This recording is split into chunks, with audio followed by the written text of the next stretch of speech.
How to fix iPhone notes disappeared on iOS 18. Let's get started. First, you can head over to the app library and search for the app notes. In case it does not appear, you can launch App Store and search for the app notes. Once it appears, download it. In case the notes that you have saved to your Notes app has been disappeared, what you have to do is back up those notes. For that, launch your Settings app and navigate to the option Apple ID given at the very top. Now head over to the option iCloud. Now click on the option Notes. Make sure you have enabled for this option, Sync this iPhone.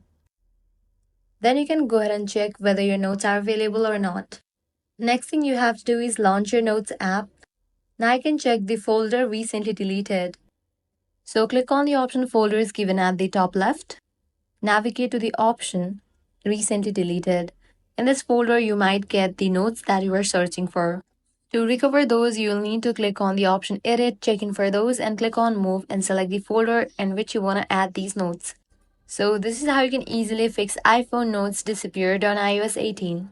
If this guide helped you out, don't forget to like, share, and subscribe to our channel. Thanks for watching.